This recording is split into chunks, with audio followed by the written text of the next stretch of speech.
Hi everyone, this is Jim. Welcome to this Blitz postmortem. This is a postmortem of my chess Blitz game number 20, where I played the English opening, which starts with the move c4. So we're gonna get out of the opening book fairly quickly. We see knight f6 here is the main reply, and then I follow up with knight c3. The other move I sometimes play is g3. If you go with d4, which is the most popular move here, you're really just transposing back into a queen's pawn opening, and that's not my idea here. If I wanted to play d4, I would have done it on the first move. And he plays e6, which is one of the reasonable replies here, e5, g6, and c5. G6 and c5 go into kind of symmetrical positions, and e5 goes into a reverse Sicilian, and e6 is going to challenge the center directly. He's going to follow up e6 with d5. So again, I could respond here with d4, and again, that would just be transposing back into a queen's pawn opening. I'm intent on playing English, so my idea with the English is the knight c3 and the bishop on g2, coordinating to control these light squares in the center and on this diagonal.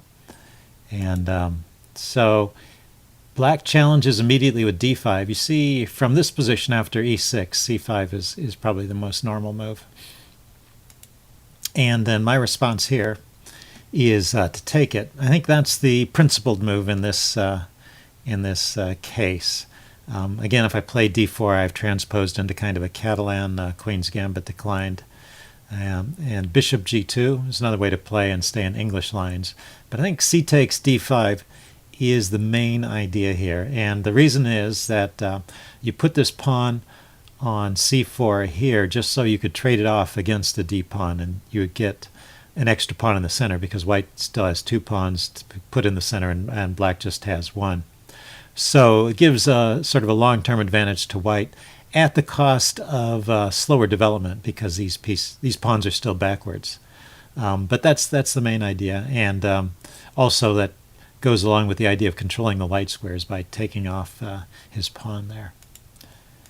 So he took back with the knight, and I went bishop g2. And after c6, we're pretty much out of the opening book, so I'm going to go and look at this with the notation and from the point of view of Houdini. Just to give you a little preview here.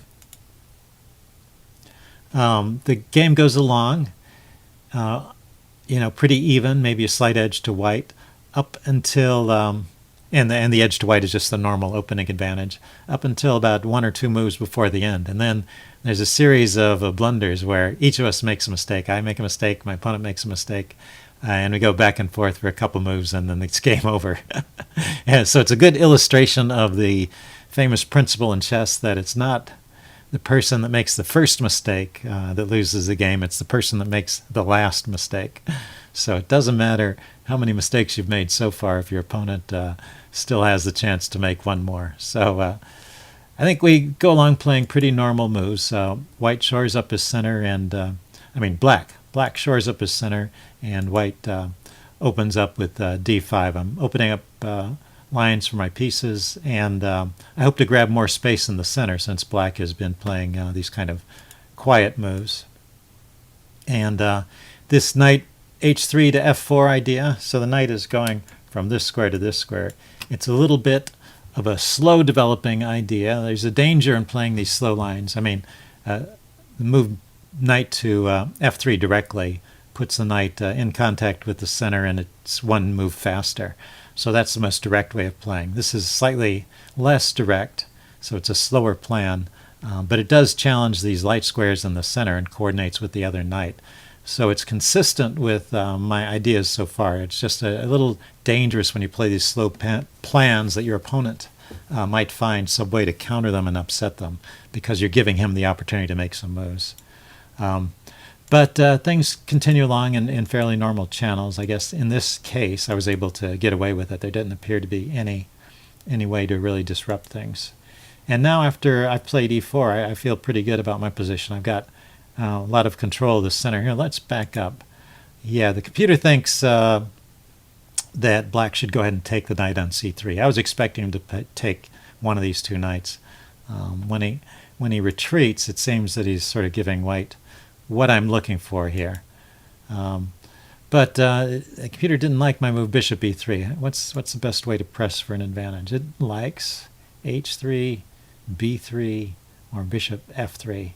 All very strange computer moves. I would not I would not think of any of those.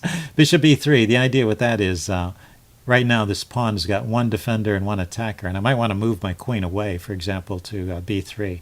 So I need to defend that pawn first before. And so this really helps liberate my pieces. And that was interesting. The evaluation went up after the computer thought about it for a while. So he plays queen c7. I go queen b3.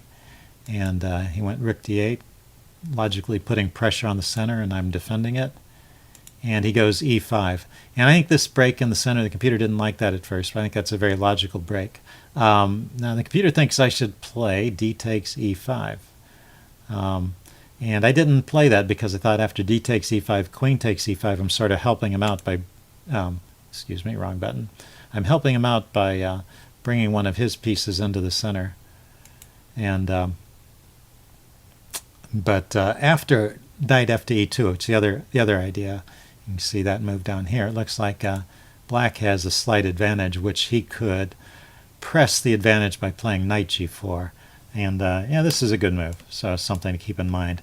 Because of the bishop here on e3, it's a target for that knight. And I don't really want to trade that bishop for that knight. This is a pretty good piece in this position, so I'd probably have to move it. In fact, the computer's suggesting bishop c1, so that would be a way for black to grab a little advantage here.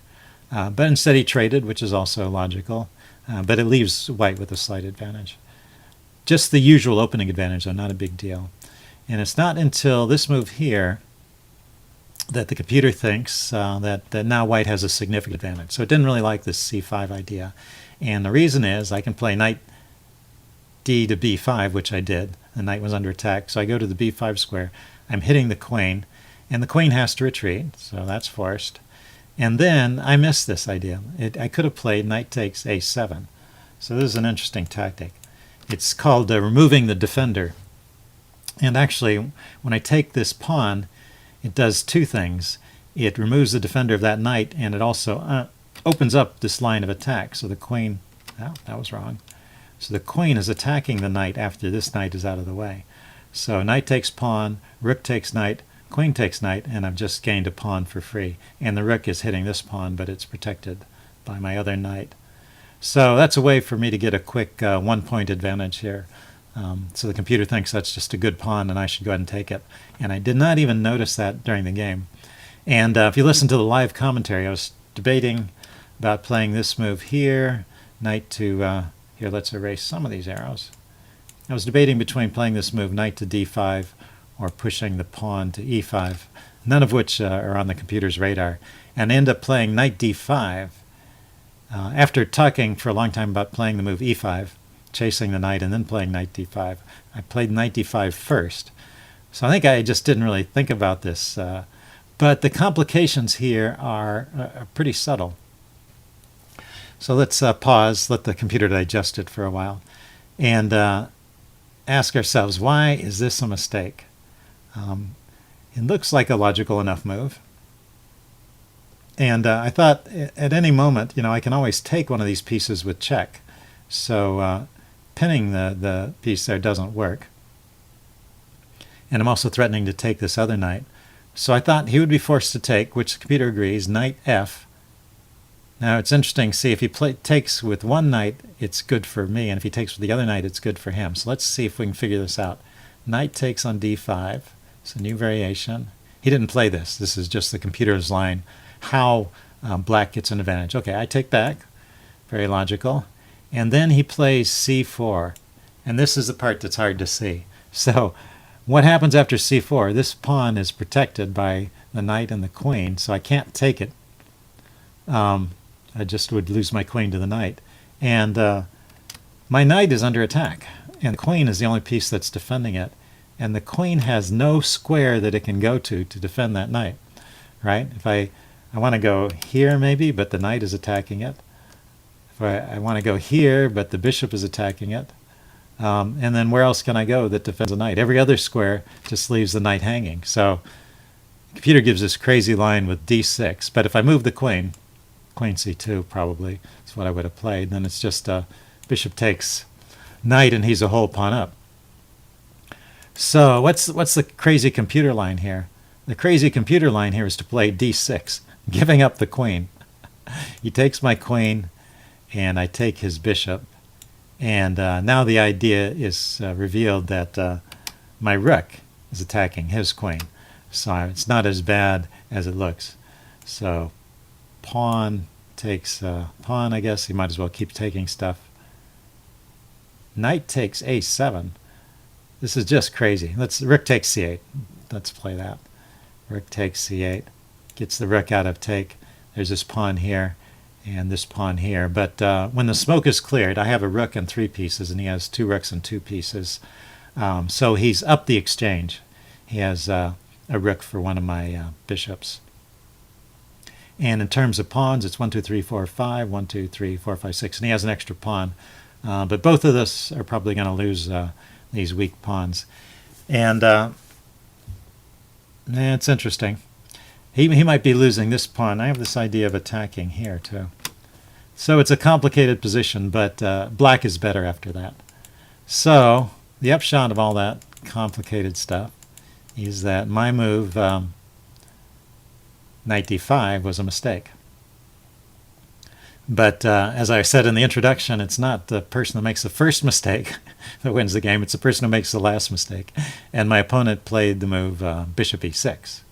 And this is logical. It pins the knight. But as I said, I had already figured out that I could take one of these pieces with check.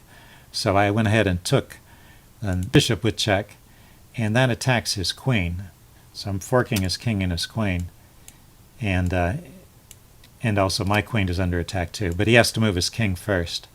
So I could just retreat my queen. It says queen c2 is a move. And then I'm just a piece up because none of my pieces are under attack. So I'm just have an extra piece. But the best way to play, according to the computer, is to go ahead and take his queen. And the funny thing is, he can't take my queen because it's checkmate. If he takes my queen, I take his checkmate. So that's probably why my opponent resigned. He saw that line. So I can take his queen. And if he can't take my queen, what's his best try? Just to take the knight back. And then I can take his rook with check. He takes back. And then I can move my queen to a safe square. Say queen a3 is a funny computer move. But say queen c3, that's logical. And I'm just better. So this game was over after my opponent resigned right here after king h8. Thinking about it, he realized there really was no way to save this position. So it's a good game, pretty interesting and instructive, I thought. Hope you guys enjoyed that. And I'll see you next time. And leave any comments you have in the section below. Thanks. Bye.